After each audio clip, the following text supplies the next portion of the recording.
LPU ప్లేస్మెంట్ల రికార్డులు సృష్టిస్తోంది. Final year student 2.5 కోట్ల ప్యాకేజ్ పొందుతున్నారు. 1700 మందికి పైగా ఎల్పియు స్టూడెంట్స్ 10 లక్షల నుంచి 2.5 కోట్ల ప్యాకేజెస్ పొందారు. విద్యా విప్లవం ప్రారంభమైంది లవ్లీ ప్రొఫెషనల్ యూనివర్సిటీలో. ఈ సంవత్సరం పాటు అసలు ఏ శాఖ అండి నాకు అర్థం కాలే. చంద్రబాబు నాయుడు గారి దగ్గర ఉన్న శాఖల సంగతి దేవుడు ఎరుగు. ఆయన లోకేష్ దగ్గర ఉన్న శాఖ ఎడ్యుకేషన్, ఎడ్యుకేషన్ అన్నీ తప్పులే. 10th క్లాస్ పరీక్షలు పెడితే బడబడబడని ప్యాచ్ చేశారు, అన్నీ తప్పులే, దుర్మార్గం. అదే ఇంకొక మంత్రి సిగ్గుంటే రాజీనామా చేసి వెళ్ళిపోయాడు. ఆయనకి ఆ సిగ్గు లేదు, ఎందుకంటే చంద్రబాబు నాయుడు గారి కుమారుడు కదా. అందుకని ఆయన చెప్పింది వేదం. ఒకటి కాదు, అన్ని శాఖలు ఆయనయే. హోంశాఖలో ఆయన ఏళ్ళు పెడతాడు, మళ్ళా ఫైనాన్స్ శాఖలో ఆయన పిలిచి రివ్యూలు చేస్తాడు, R&Bలో ఆయనే ఉంటాడు, అన్ని శాఖలు చూస్తాడు. ఎవరా అంటే చంద్రబాబు నాయుడు గారు కుమారుడు. ఆయన ఏం అనడానికి వెళ్ళలేదు. ముఖ్యమంత్రి కూడా ఏం లేదు, మైక్ ముందే ముఖ్యమంత్రి. కనమాయాన్ని ఆయన చూసుకోవాల్సిందే. చివరికి ఏంటో తెలుసా మీకు, అసలు చంద్రబాబు నాయుడు గారిని ఎవరన్నా కలవాలి అంటే, ఇంటర్వ్యూ అపాయింట్మెంట్ కావాలంటే చంద్రబాబు నాయుడు చేతిలో లేదు. లోకేష్ ఇంటర్వ్యూ ఇస్తే చంద్రబాబు నాయుడు ఓకే చేస్తాడు. లిస్ట్ అంతా తెలిసి చంద్రబాబు నాయుడు గారి దగ్గర నుంచి లోకేష్ దగ్గరికి వెళితే లోకేష్ టిక్కు పెడితే కలుపుతారు.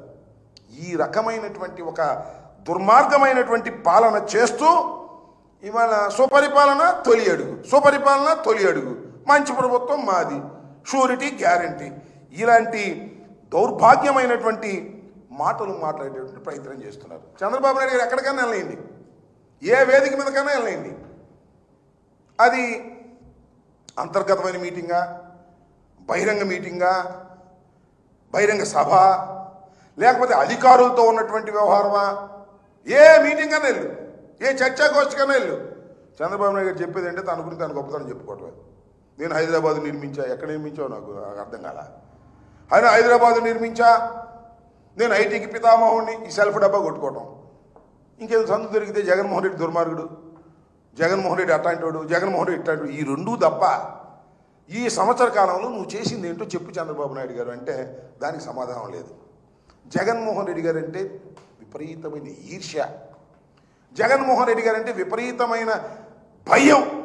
ఎప్పుడు జగన్మోహన్ రెడ్డి గారు మళ్ళీ తిరిగి అధికారంలోకి వస్తాడో అనేటువంటి ఛాయలు నీ ముఖంలో కనిపిస్తున్నాయా లేదా? జగన్మోహన్ రెడ్డి గారు బయటకు వెళ్తే ఒప్పుకోడు. నాకు ఆశ్చర్యం వేసింది, హెలికాప్టర్ కూడా దిగడానికి పర్మిషన్ ఇవ్వట్లేదంట. అప్పుడు అంటే జగన్మోహన్ రెడ్డి గారు ఎక్కడ తిరగకూడదంటే, తిరిగితే నాకు ప్రమాదం అనేటువంటి పరిస్థితి వాళ్ళ చంద్రబాబు నాయుడు నెట్టబడ్డాడు. అంటే ఎంత అభద్రతాభావంతో చంద్రబాబు నాయుడు గారు ఉన్నారో మీరు అర్థం చేసుకోవాలని ఈ సందర్భంగా నేను మనవి చేస్తున్నాను.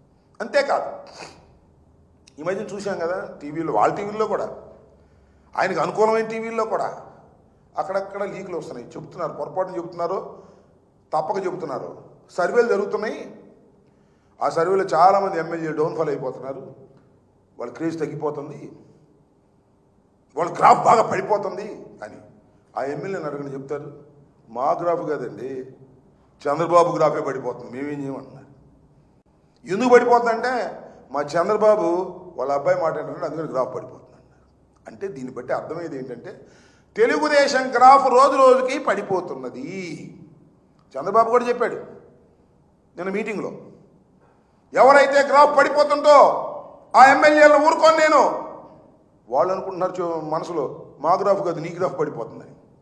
ఈ రకమైనటువంటి గ్రాఫ్ పడిపోయేటటువంటి పరిస్థితికి కేవలం 1 సంవత్సరంలో, నేను ఇంతవరకు 89లో రాజకీయాల్లోకి వచ్చా, అప్పటి నుంచి ఇప్పటికీ ప్రత్యక్ష రాజకీయాల్లో లేకపోయినా చురుగ్గా ప్రతి విషయాన్ని పరిశీలించే వ్యక్తిగా చెప్తున్నా, 1 సంవత్సరంలో ఇంత గ్రాఫ్ పడిపోయినటువంటి ప్రభుత్వం ఈ రాష్ట్రంలోనే కాదు, నాకు తెలిసి ఆంధ్రదేశంలో, భారతదేశంలో ఏ ప్రభుత్వానికి ఇలాంటి పరిస్థితి రాలేదు. అంటే చంద్రబాబు నాయుడు గారు ఎన్నికలకు ముందు అలివి కాని వాగ్దానాలు ఇచ్చి, చేయలేమని తెలిసి కూడా వాగ్దానాలు ఇచ్చి, అయిపోయిన తర్వాత ఎగ్గొట్టేటటువంటి కార్యక్రమానికి ఎప్పుడైతే పాల్పడ్డారో అప్పుడు చంద్రబాబు నాయుడు గారి గ్రాఫ్ పడిపోయేటటువంటి పరిస్థితి ఏర్పడింది. ఈ సంవత్సర కాలంలోనే అతి ఘోరంగా చంద్రబాబు నాయుడు గారు ప్రజల యొక్క మన్నల్ని పతనం చేసుకున్నారు. జగన్మోహన్ రెడ్డి గారు అంటే భయపడేటటువంటి స్థితికి ఆయనే తెచ్చుకున్నటువంటి అంశాన్ని కూడా ఈ సందర్భంగా నేను మనవి చేస్తున్నాను. శాంతి పద్ధతులు ఎంత దారుణంగా ఉన్నాయని నాకు అర్థం కాలేదు. పోలీస్ వ్యవస్థ ఏం చేయాలి? రాష్ట్రంలో ఎక్కడైనా ఏదైనా నేరాలు జరిగితే వాటిని కంట్రోల్ చేసే పరిస్థితిలో ఉండాలి.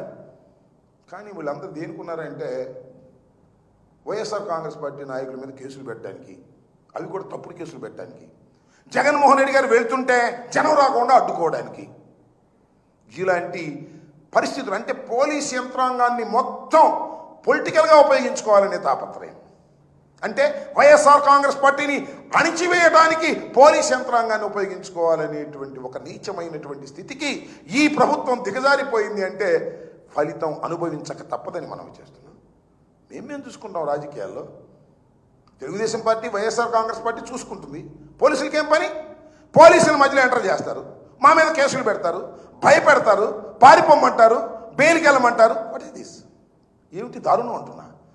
పోలీసు యంత్రాంగాన్ని ఎక్కడ ఉపయోగించాలో అక్కడ ఉపయోగించుకోకుండా రాజకీయ ప్రత్యర్థుల మీద మీరు ఉపయోగించేటటువంటి ఒక నీచమైనటువంటి సంస్కృతిని ఇవాళ ఆంధ్ర రాష్ట్రంలో తీసుకొచ్చినటువంటి ఘనుడు నారా చంద్రబాబు నాయుడు గారు, వాళ్ళ అబ్బాయి. అనేది ఎర్ర బుక్కో ఎర్రి బుక్ ఓడి పట్టుకు తిరుగుతూ ఉన్నాడు.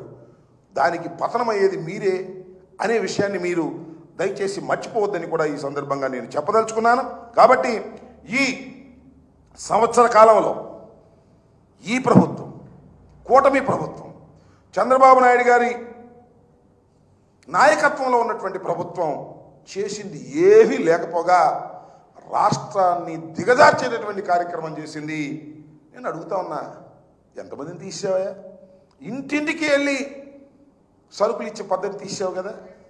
సంక్షేమ కార్యక్రమాలు ఇంటింటికి వెళ్ళి ఇచ్చేటటువంటి వాలంటీర్ని మేము పెట్టాము, నువ్వు తీసేసావు కదా. ఇవాళ పరిపాలన ఎంత దౌర్భాగ్యంగా ఉంది, సామాన్యుడి పరిస్థితి ఎలా ఉంది. చివరికి వికలాంగుల్ని వాళ్ళు వెరిఫై చేస్తున్నారు, దాని నుంచి కూడా 1 లక్ష మంది 2 లక్షల మంది తీసేయాలని. ఈ రకంగా ప్రజలకి అందుబాటులోకి తీసుకొచ్చినటువంటి వైఎస్ జగన్మోహన్ రెడ్డి గారి ప్రభుత్వాన్ని దించేసినందుకు ఇవాళ రాష్ట్ర ప్రజానీకం బాధపడే స్థితికి నువ్వు తీసుకొచ్చావు. ఈ సంవత్సర కాలంలో చంద్రబాబు నాయుడు గారు ఆత్మవిమర్శ చేసుకోమని చెప్తున్నా. ఇది సుపరిపాలనకు తొలి అడుగు కాదు, ఇది దుర్మార్గమైన పాలనకి ఇది తొలి అడుగు. ఇంకా 4 అడుగులు వేయాలి నువ్వు. ఇంకా 1 అడుగు చూసాం, ఇంకా 4 అడుగులు. ఎంత దౌర్భాగ్యంగా, ఎంత దుర్మార్గమైన పాలన ఈ 4 అడుగులు జరుగుతుందని ప్రజలు చాలా బాధతో ఉన్నారనే విషయాన్ని దయచేసి గమనించాలి చంద్రబాబు నాయుడు గారు. చివరికి నీ పార్టీలో వాళ్ళే నీ మాట విననటువంటి పరిస్థితి రాబోతుంది త్వరలో. ఎందుకంటే పట్టుపోతా ఉంది.